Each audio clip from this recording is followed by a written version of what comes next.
Hey, Lito Lolo coming back down to earth here, and similar to that one episode of South Park where the kids were attempting to burn the school down to the ground, it seems like Twitch staff was inspired by this and are doing the same thing with their company. Sometimes I just want to burn it down. Burn the whole school down to the ground. They're like the Frankenstein of the internet right now, where everybody just is surrounding them with their pitchforks with just like negative feedback because of their awful implementation of these like tyrannical policies that will continue to belittle the creators that make them so much money. Now, a few days ago, a viral clip surfaced on the internet where this man named HarrisHeller, who is a streamer, got what people on Twitter said was harassed by fellow Twitch staff member Seth Hendricks. Now, I watched this clip and I wanted to get the full context of the situation and why was this Twitch staff member randomly vocalizing his opinion on this Twitch streamer's chat. Was HarrisHeller saying something prior to this clip that kind of incited this behavior? So similar to Kendrick Lamar, I went running for answers.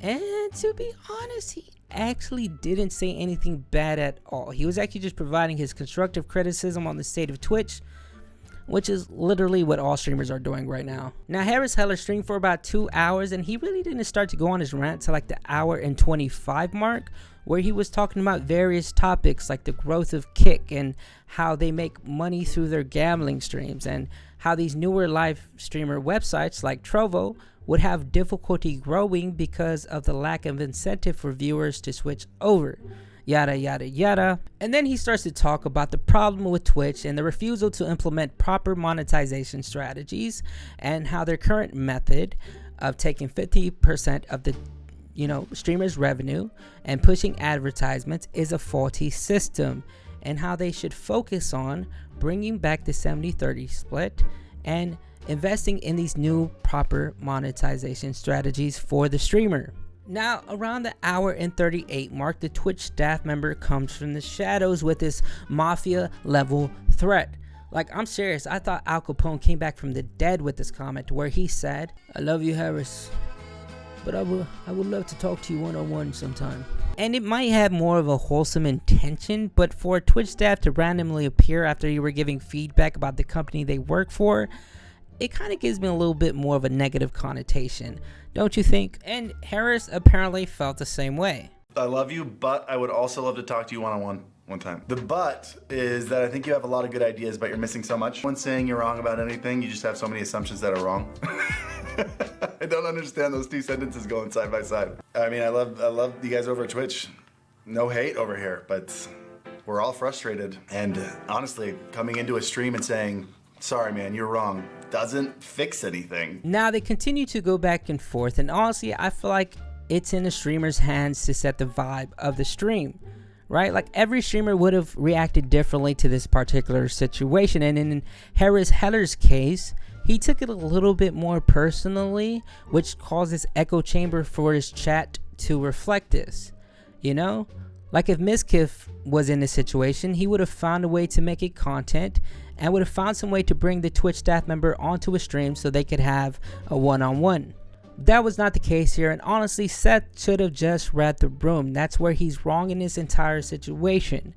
Because if you can tell that the streamer is uncomfortable, you don't continue to berate the streamer, But instead, he says, "LOL, again, not saying you're wrong, but okay."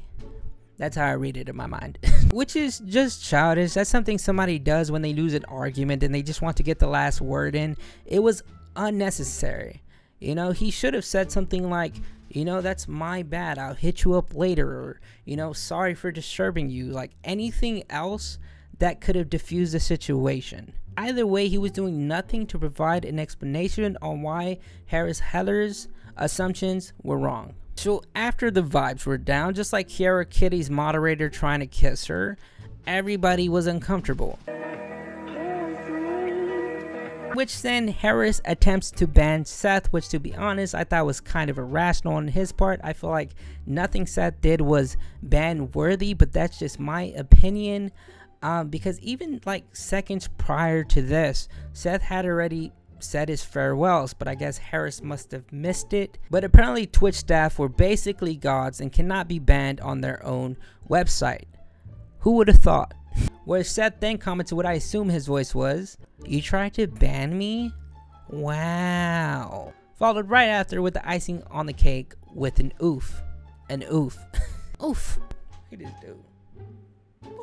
HarrisHeller then ends stream where people immediately took to Twitter, giving Twitch, once again, a bad look, adding fuel to the already established fire from their own doing. To be honest, although I do a lot of dramatic bits and scenarios to be a little bit more enticing, I don't think this Twitch staff member should get fired, should get banned. You know, I don't think anything should happen to him at all, because although I do think what he did was unprofessional, he really didn't spew out any hateful comments or anything like that. If anything, I think HarrisHeller was being just a tad bit dramatic and missed an opportunity to make content out of this as a content creator. Like, just imagine the title: I talked to a Twitch staff member about the state of Twitch. 100k views easy. Anyways, I want to say thank you for subscribing. I appreciate it. Comment down below, what do you think about this situation? I'm genuinely curious. I'm off to another dimension. See ya. Yeah, I'm gonna end the stream. I love you guys. I can't focus right now. I gotta go.